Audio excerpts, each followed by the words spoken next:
Hi, welcome to another edition of Mainframe here on blowtech.com and WGRA.net. And today we're going to talk about a subject that maybe you've heard about in your doctor's office, your dentist's office, maybe at the hospital, not really sure what it was, and how the folks here at Blowtech can help you out with it. Paul Blau is my guest again today. And today, Paul, we're going to talk about HIPPA.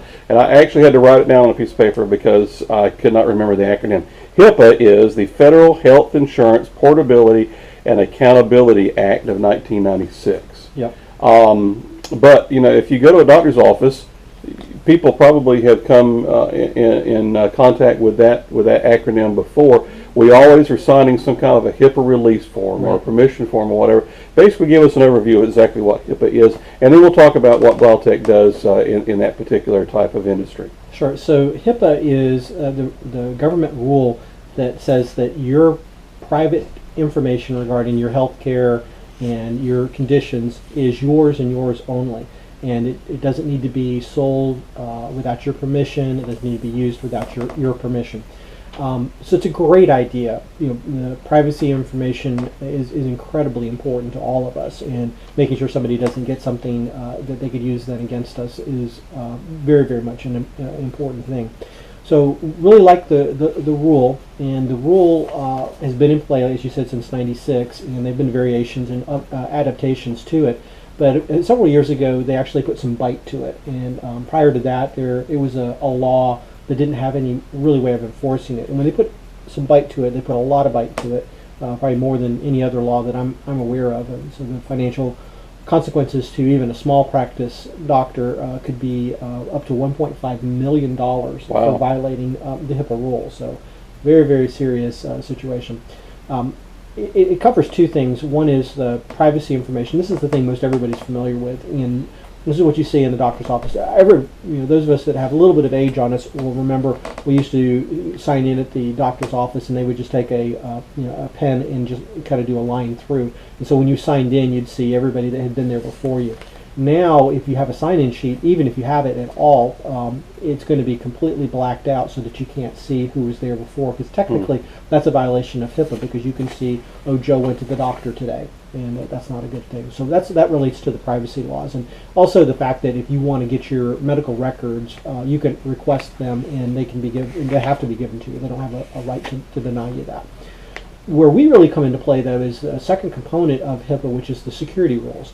And the security rules have to do with the fact that we are moving into the digital age. A lot of our medical records are now contained on computer systems, and how do we protect that from hackers getting into it, getting hold of that, and then using that for identity theft reasons, or for holding you hostage, or blackmail, even say that you had some disease that you didn't want publicized out in the community. So it's a really, really important topic for anybody that's involved in healthcare or that's even supporting healthcare. So what I first off like to point out is a lot of businesses are under HIPAA rules and don't even realize it. Many lawyers. Actually, the HIPAA workbook, which we have right here, and it's a big old huge thing, and there are just volumes written about this. It says that organizations that electronically bill healthcare services, clearinghouses that provide billing and administrative services, or organizations that pay for healthcare, such as insurance companies or even businesses that self-fund their healthcare, are all covered by HIPAA. So you may not even be aware of the fact that your business it must be HIPAA compliant, which means that you have to make sure that all the information that you have, either on your computer or written in files, is safeguarded so that nobody can come in and look at someone else's health condition. Yeah, that's right. And there's literally 57 points to the security template that have to be followed. And if you don't follow those, you don't follow all of those, and you were involved in an audit, usually that's because there was some kind of a breach of data that was reported. The audit can produce those fines, and in some cases, even criminal cases have been enacted where people have gone to jail for HIPAA violations. And it's a pretty big fine. According to this, each incident could be $250,000. Right. Yeah, with a maximum of 1.5 million. Wow. So we want to make sure that if you're watching this, obviously you have an interest in making sure your company is compliant. Tell us basically how Blowtech can help people make sure they follow all the guidelines in this HIPAA workbook. Well, first off, we invested quite a bit of money and time in getting trained on HIPAA, and so we've got multiple technicians that are certified in HIPAA, have gone through an educational process to be familiar with the rules. Right. We consulted with one of the leading experts in the entire country to help us develop our own HIPAA implementation, because as a support company for doctors' offices and for people that are under HIPAA, we ourselves are under HIPAA. HIPAA kind of falls down Sure. on anybody that's related to those businesses. So we've got that expertise in-house. We're doing it in-house. We're following those rules. And what we will do is we'll help develop a system in which you can make sure that you're doing the steps that are required from the security standpoint. The privacy standpoint, they probably can administer themselves. It's pretty straightforward. The security piece, because it involves computer technology and making sure that you have antivirus and making sure you have encryption and making sure that things stay private and that individuals log in as, like if you have 3 employees, they can't all log in as user. They have to Right. log in as individual people, and that's one of the rules. And we find in a lot of cases that that's not been enacted at a small doctor's office, because everybody kind of shares the same computers. And we'll go in there and we can create rules very easily to help them to administer that and to make sure that they're being in compliance with those points. We'll also assist them with an audit. We can help them do a HIPAA audit. We've got several tools that will allow us to do that along with their participation, because right now they're required to do a self-audit on an annual basis, but we can give them the tools to be able to do that correctly, because it's really difficult to really kind of understand. I mean, you're a doctor or you're a nurse or whatever your profession is. You're not a computer expert, and you're certainly not a security expert. And trying to have those pieces to be able to understand what you're supposed to do, that can be really challenging. Yeah. Now, all the stuff that they have put on it to make sure that people aren't getting access to information also has the side effect of slowing down the system as far as accessing records. Yeah. Now, if you're a doctor and you've got 50 or 60 patients a day that you're not only seeing, but you're also having to manage all their records, that can really slow you down if you don't really know how to manage that. So what does Biotech do to help people actually access that information quickly but still stay compliant? Right, so all of this is going to be put into what's called an EHR. It's a medical records system. It's a computer program to keep up with what's going on in the practice, and particularly what's going on with the patients.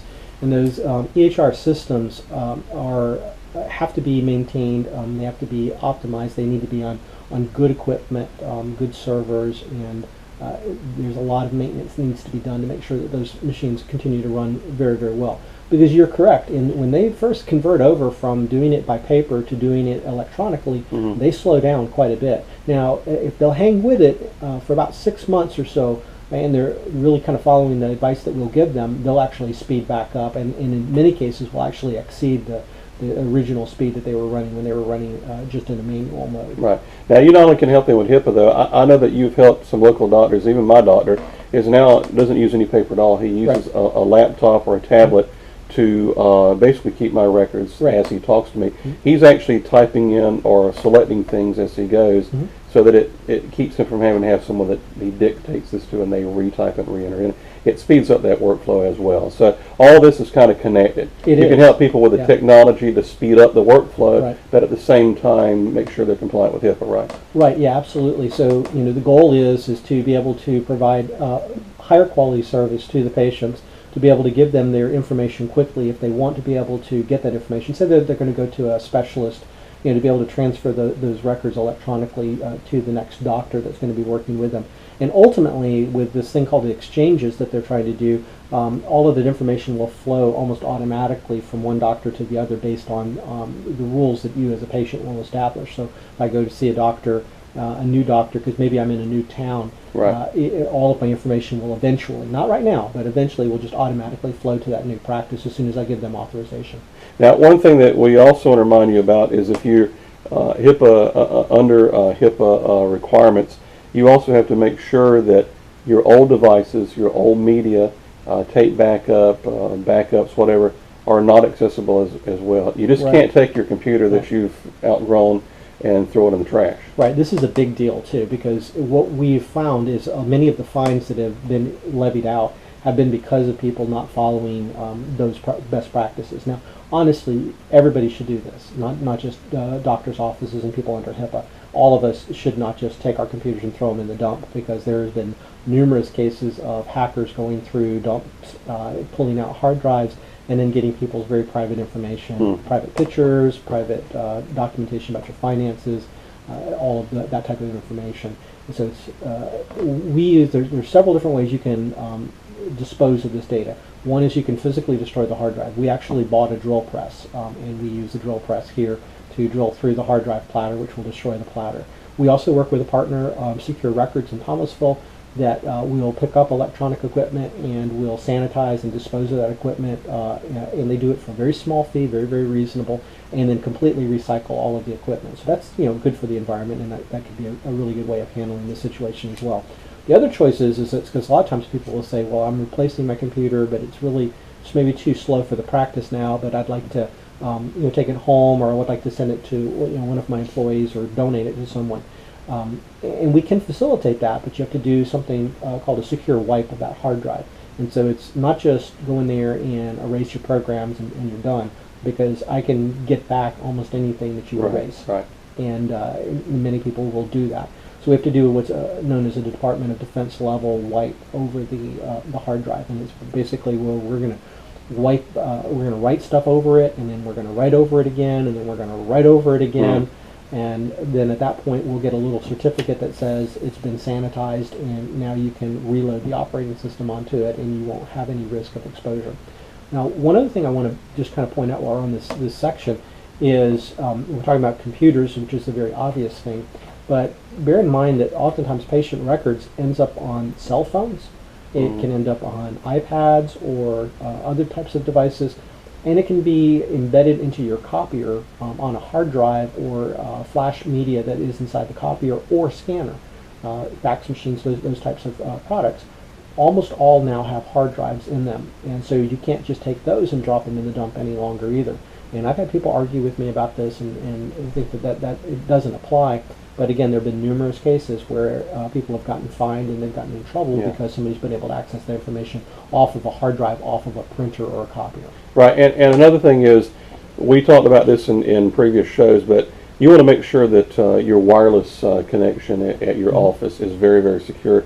You don't want anyone sitting in the parking lot looking at your data, because in most instances, especially in a doctor's office, the stuff that they're going to be transmitting or saving are very, very sensitive records. Not only health records, but things like your social security number and all that kind of stuff are all part of your medical records. So you need to make sure first that you lock down your Wi-Fi. Right, and you mentioned earlier that your doctor uses a tablet device to be able to go from room to room. Well, the only way that can work is through wireless, and so you have to use a commercial-grade wireless access point. And I'll just tell people up front, the $90 or $70 wireless access point that you can pick up at Walmart and various other places, those are not going to be compliant. It's going to be about a $500 device, and a lot of small doctors' offices, they look at that and say, "Oh, I can get it for 1/5 the price," but you can't get the security and you can't get that manageability that's needed for that. So it's going to be a business-grade wireless access point. It needs to be set up by a professional who understands what the HIPAA regulations are and how to do that, and then we've got to make sure that it's locked down. You can't have it open just to everybody. So if you've got a patient that comes in with their Nintendo DS and they want to get on your Wi-Fi to play a game, you can't allow them to do that. Now, if you want to offer that as a service to people, we can facilitate that, but what we have to do is we have to create a separate Wi-Fi network just for them, so that there's no interconnection between the two. Now, we only have about a minute left, so tell me real quickly, who should be calling you about this? We know doctors, but who else? Right, so dentists, doctors, anybody with the DR in front of their names, optometrists, and then anybody that services them and might have access to their information. So lawyers, CPA firms, computer companies like myself, insurance companies. Very likely insurance companies, not every one, but many of them. And then you mentioned something that's really a lot of people overlook, and that's anybody that's self-insured. And so larger organizations that have reached that point where it's cheaper for them to do like a self-insurance policy, they're all subject to the rules as well. All right. Now, of course, you can find out more about HIPAA and other things that might affect your business by going to blautech.com. And we thank you for watching another edition of The Mainframe right here on biotech.com.